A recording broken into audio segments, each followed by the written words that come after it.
Hello, welcome to the Gothic Bohemian Salon.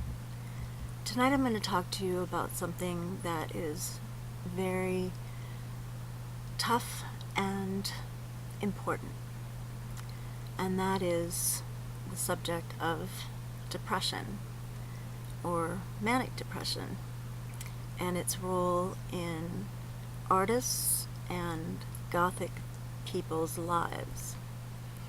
Now, it's not Gothic to be depressed. That's not a stereotype that we really want to have, is it? So, if you're one of the people who suffers from depression,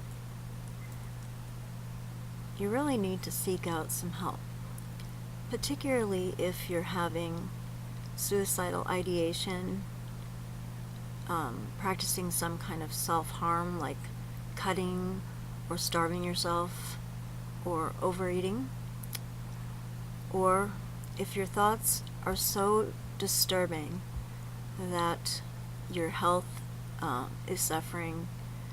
Let's say you can't sleep or eat, or you eat too much.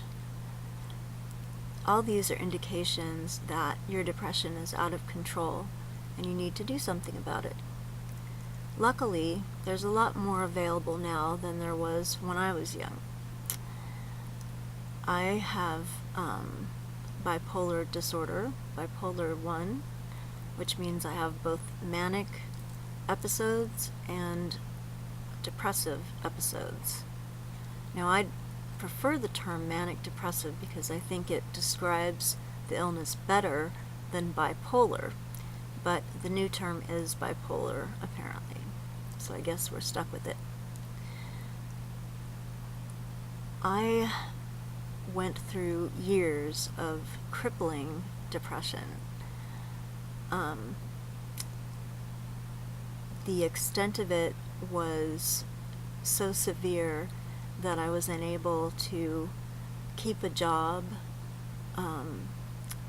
be successful in my relationships, feel comfortable amongst strangers or even friends, and in general, I was just a very unhappy person.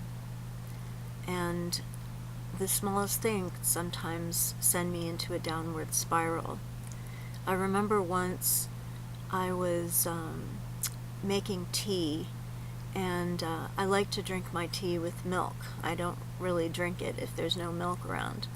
My roommate had drunk the last of the milk that we had in the house. He was gone, and I had no money at the time. I couldn't get any more milk. Well, I started thinking about how, well, it was his milk anyway. He had every right to drink it. I was poor, and that made me a bad person.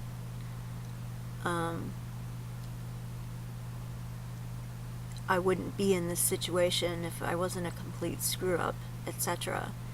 And before I knew it, I was in such a down place that I was contemplating suicide. And this kind of thing used to happen all the time. If this kind of thing happens to you, then I would seriously consider getting some help. It took me a long time and lots of talk therapy to get to the point where I am today,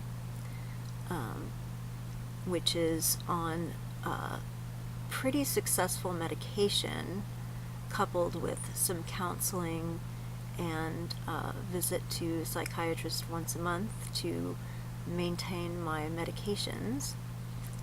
It took a while to get everything to work properly, but when it did, I found that I no longer had the severe mood swings that debilitated me for so many years. I can actually get on a bus and not think that every single person is looking at me and hates me. I can walk down the street without feeling like people are following me and want to hurt me. I can actually leave my house I'm not doing things like walking out into traffic and hoping that I get hit by a car and killed. And I'm not contemplating ways to take my own life in other types of situations. Now I'm on several different medications, and the combination seems to work for me. But medication does have side effects, and I know that a lot of people feel that the side effects are not worth it. I would encourage you to at least try the different medications and see if you can find a balance where you can handle the side effects. The worst side effects are usually dry mouth, constipation or diarrhea. That's a side effect with pretty much every kind of medication that you take. Low sex drive, low libido, and sometimes worsening depression, or even mania. I found after Abilify was added to my medications, that was just the last little thing that I needed to kind of put me over into the proper place, and that pretty much has helped me to be where I am today, which is a pretty happy individual. Now, if you're a manic-depressive, you know that mania is as detrimental as depression sometimes. But we often think that mania is necessary in order to be creative, and that if we get rid of it, we're not going to have that drive to create anymore. Now, this has happened with some creative people, but once again, I would encourage you to try many different medications before giving up on this, because true mania, or the really bad kind, is as detrimental as true depression. Mania is characterized by behavior that is careless, dangerous, overspending, doing things that might get you into trouble, excitability, talking too much or too fast, not being able to fixate on any one thing, etc. and so forth. And it can be really unpleasant. But it can also be really pleasant, and that's one thing that a lot of people with manic depression don't want to give up. And I totally understand that. But when you're on a more even keel, it's actually still possible to be creative and to do the things that you want to do, to have energy, and to be able to accomplish anything that you set your mind to, whilst being on medication that controls your mania. So once again, I would encourage you to try it. Now, medication is not for everyone.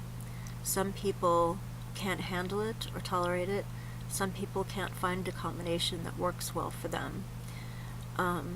But generally speaking, talk therapy on its own doesn't work, or at least that's what I've been given to understand.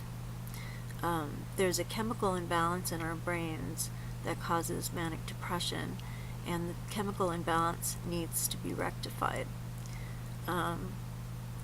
Unfortunately, it's a crapshoot, and a lot of experimentation has to go on before the proper medication combination is found for every individual, and that's unfortunate.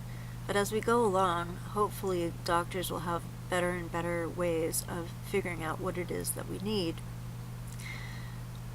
So, being depressed is not a part of being a goth.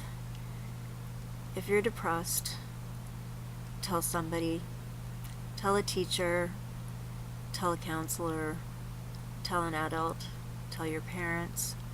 If people don't listen to you, keep telling them, or tell someone else.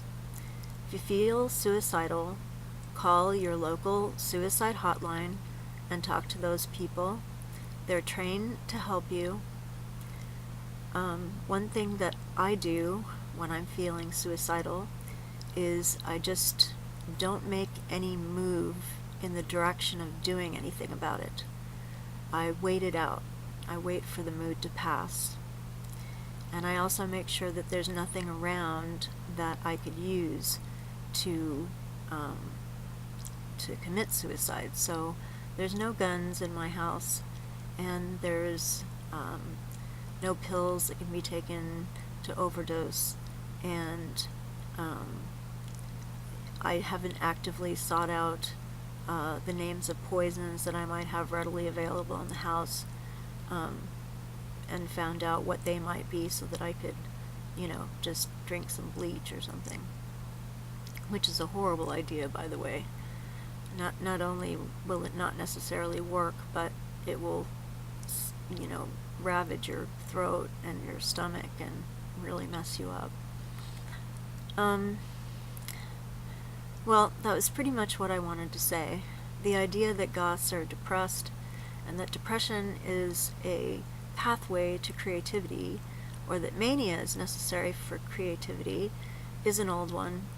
And it's time that we took back our emotions and allowed ourselves to be happy and on an even keel, and to create when we're happy. Yeah, you might do really intense, brooding things when you're depressed, but you might do some really incredible things when you're not, too. So find out about what's available in your area, whether it be counseling, medication, or group therapy, or perhaps a support group for mood disorders. There's one in Berkeley that I've gone to in the past at the Alta Bates Hospital on Dwight off of Shattuck on Thursday evenings from 7 p.m. to 9 p.m., I believe. And you can bring significant others who can sit in the circles and kind of hear what it's like to be a manic-depressive or to have a mood disorder. So look for something like that in your area, and do consider medication. If you've tried medication and it didn't work for you, then I'm very sorry that didn't work, but please don't assume that medication doesn't work for everyone. So if you have another friend who suffers from the same thing that you do, don't try to talk them out of medication, because it might work for them. Well, this has been the Gothic Bohemian Salon. I hope that I've helped you a little bit with the subject of depression and manic depression. Please take care, and good night.